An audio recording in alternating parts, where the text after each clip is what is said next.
지난 1차전 0대1 패배를 뒤집고 8강에 올라선 PSG, 경기 종료 후 아마존 프라임 비디오와 인터뷰를 진행한 루이스 엔리케 PSG 감독은 미소를 지었습니다.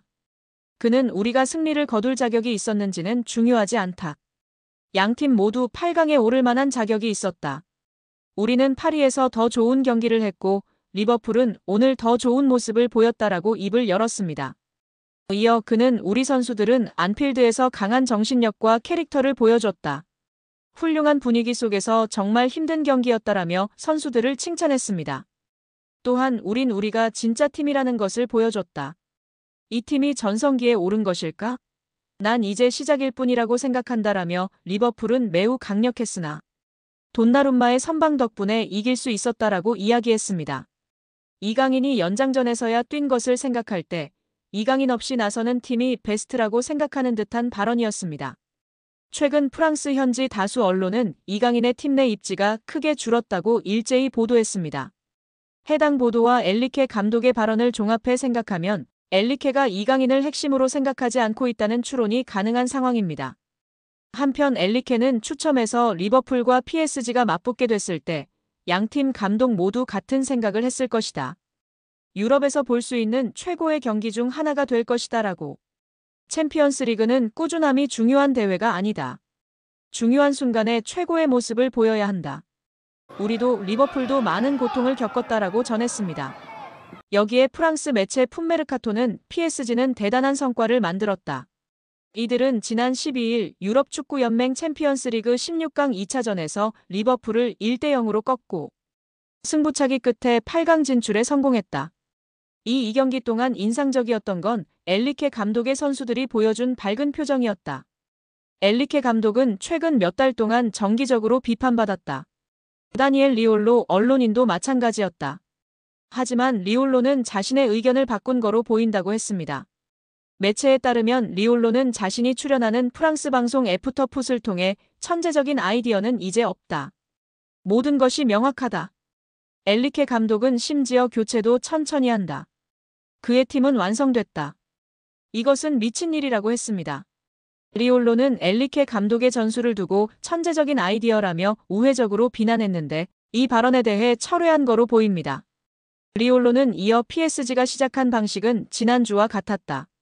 그전에는 그런 일이 없었다. 매번 이강인이 선발이야라며 선발 명단에 의문부호가 있었다.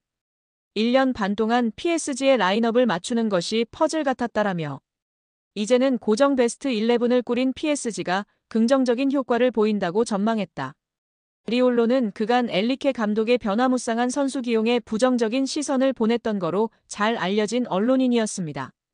이강인이 파리 생제르맹에서 방출될 것으로 예상되면서 토트넘 호스퍼를 포함해 프리미어리그 클럽으로 이적할 가능성이 주목됐습니다. 프랑스의 풋메르카토는 2023년 여름에 5년 계약으로 PSG에 입성한 이강인은 올 시즌 공식전 39경기에서 6골 5도움으로 무난한 결과를 남겼지만 흐비차 크바라츠헬리아, 브래들리 바르콜라, 우스만 덴벨레, 파비안 루이스, 주앙 네베스 등보다 순위가 높은 게 아니라 필수 불가결한 선수는 아닌 듯하다라고 했습니다.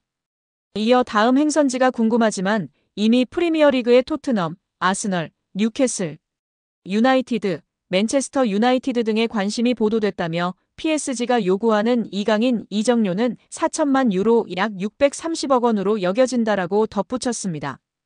이번 시즌 이강인은 39경기에 출전해 6골 5도움을 기록 중이지만 교체 출전이 무려 17번이나 되면서 주전 자리를 꿰차는데 어려움을 겪고 있습니다. 입지가 줄면서 다가오는 여름 이강인이 PSG를 떠날 수도 있다는 주장이 제기됐는데요. PSG 소식을 주로 전하는 PSG 인사이드 악투스는 사회관계망 서비스 SNS를 통해 이강인은 거의 퇴출 직전인 선수이다라고 주장했습니다. 이강인의 이적 가능성이 점점 커지고 있는 가운데 이강인은 다시 한번 대한민국 축구대표팀 주장 손흥민이 뛰고 있는 토트넘 호스퍼와 연결됐습니다.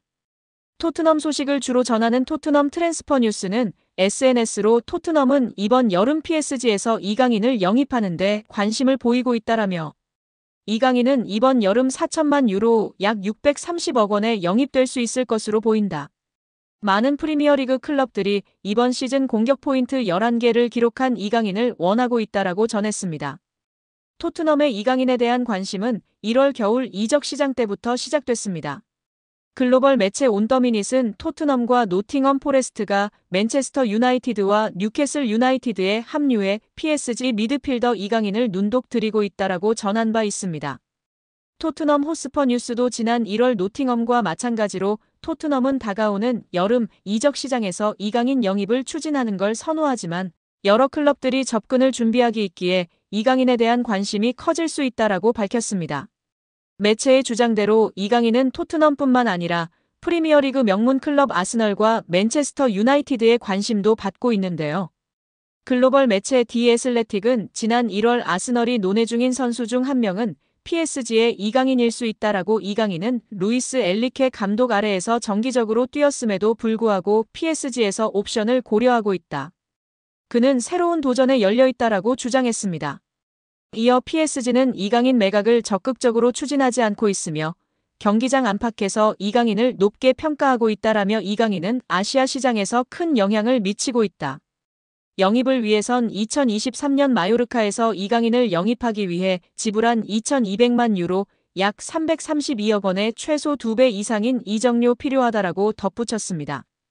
영국 매체 기브미 스포츠는 1월 겨울 이적 시장 때 맨유는 마커스 레시포드를 대체할 수 있는 뛰어난 플레이메이커인 이강인 영입을 원한다라며 맨유가 이강인을 노리고 있다고 밝혔습니다. 매체는 맨유는 1월 이적 시장 기간 동안 PSG의 공격수 이강인을 영입하고 싶어하는 프리미어리그의 두 구단 중 하나라며 알레한드로 가르나초와 마커스 레시퍼드의 인기가 크게 떨어지면서 후행 아모림 감독은 새로운 공격 옵션을 찾고 있으며 이강인이 완벽한 선택이 될 수 있다라고 설명했습니다. 더불어 이강인은 진정한 재능이라며 뛰어난 이강인은 PSG에 합류한 이후 다양한 포지션에서 다재다능함을 보여줬다. 그는 공격형 미드필더로 뛸 수 있는 것은 물론 측면에서도 뛸 수 있어 여러 역할을 커버할 수 있기 때문에 아모림 감독의 시스템에 완벽할 것이라고 했습니다. 올 시즌 이강인은 PSG에서 팀 내 득점 순위 3위에 올라와 있습니다. 우스만 덴벨레와 브래들리 바르콜라를 제외하고는 이강인이 가장 높은 득점력을 뽐내고 있습니다. 미드필더 포지션도 함께 수행하기 때문에 득점 순위 3위는 놀라운 기록입니다. 이와 더불어 팀 내 도움 순위와 공격 포인트 순위에서도 3위를 기록하면서 공격의 핵심으로 분류되고 있습니다. 특히 기회 창출에서 이강인은 팀 내 최고 수준의 기록을 보유했는데요. 기회 창출이 45회로 2위인 덴벨레보다 높았고 빅찬스 창출도 12회로 팀 내 최고인 상황입니다. 음바페 없는 PSG의 왕은 덴벨레인 줄 알았는데 뚜껑을 열어보니 이강인이었습니다. 여기에 정말 미쳐버린 이강인 선수인데요. 파리 생제르맹에서 맹활약 중인 이강인 선수를 객관적으로 평가한 지표가 축구 커뮤니티에서 화제가 되고 있습니다. 파리 생제르맹에서 뛰었던 선수들 중 한 경기에서 키패스 7회 이상 기록한 선수는 총 4명입니다. 모두가 알만한 월클인 선수들밖에 없습니다. 네이마르, 디마리아, 메시, 사라비아 선수인데요. 이 중 네이마르는 3회나 기록할 정도로 파리 생제르맹에서 키패스를 뿌리는 역할을 담당했었습니다. 그리고 이제 이강인 선수가 추가되었습니다. 심지어 이번 시즌만 두 번째입니다. 지난 2024년 시즌에서 키패스 7개를 기록했고 올 시즌 생테티엔전에서 키패스 7개를 기록하며 네이마르 선수에 이어 두 번째로 많은 한 경기 키패스 7회 기록 선수가 되었습니다. 이영표 위원은 축구가 편해지려면 기본적으로 축구 선수는 어떤 상황에서든 한 명을 제쳐서 크로스를 하거나 패스를 하거나 슈팅을 할 수 있어야 됩니다. 드리블을 통해서 템포를 죽이는 것은 안 좋은 행동이지만 동시에 어렸을 때부터 사이드에서 특히 1대1이 걸리면 한 명을 제쳐서 크로스를 올릴 수 있는 게 안 되면 축구가 어려워집니다. 드리블을 하게 되면 어떤 선수는 한쪽 밖에 못 가, 어떤 선수는 왼쪽 밖에 못 가, 어떤 선수는 오른쪽 밖에 못 가는데 양쪽을 다 갈 수 있는 확실한 기술이 하나씩 있어야 됩니다. 이강인 선수는 3년 이상 기술을 연마해서 양쪽을 다 할 수 있다고 보여집니다. 이강인 선수는 드리블을 잘하려면 스피드가 있어야 하고 중심이 무너진 쪽으로 치면 중심이 무너지는 것을 몸이 자동으로 계산하여 움직여지게 됩니다. 생각하고 드리블을 치는 게 아니라 연습과 노력 끝에 자동으로 움직여지는 것입니다. 여기서 박문성 해설위원이 덧붙였는데요. 맞아요. 이전에 앙리 선수도 인터뷰에서 패널들이 어떻게 그렇게 많은 골을 넣을 수 있었는지 물었을 때 생각하고 계산하고 슈팅을 때린 것이 아니다. 자연스럽게 자동적으로 슛을 하게 되었다고 인터뷰에서 화제가 되었다고 합니다. 뿐만 아니라 그라운드의 풍우나 천재 소리를 듣던 이천수 선수도 본인이 어떤 드리블을 했었는지, 개인기를 했었는지 모른다며 자동적으로 몸이 움직여졌고 나중에 분석하면서 경기를 봤을 때 내가 저렇게 했구나 알 수 있었다고 발언했습니다. 이처럼 세계적인 레벨의 선수들은 계산하고 움직이는 것이 아니라 자동적으로 움직여지는 것 같고, 이강인 선수도 보면 계산적인 움직임이 아니라 훈련과 노력으로 자연스럽게 자동적으로 몸이 반응하는 선수인 것 같다고 발언하며 팬들의 공감과 지지를 받았습니다.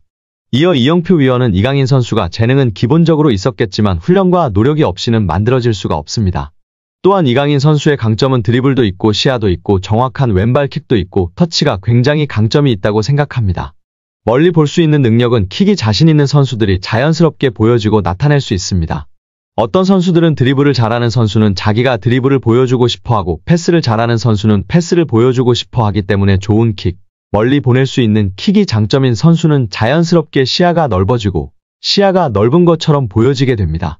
어린 선수들에게 멀리 보라, 시야를 넓혀라 라며 가르치기보다는 좋은 킥을, 멀리 찰 수 있는 킥을 가르치면 자연스럽게 시합에서 연습한 킥을 보여주려고 하기 때문에 시야가 넓어지고 넓혀진 모습을 볼 수 있다고 발언하였습니다.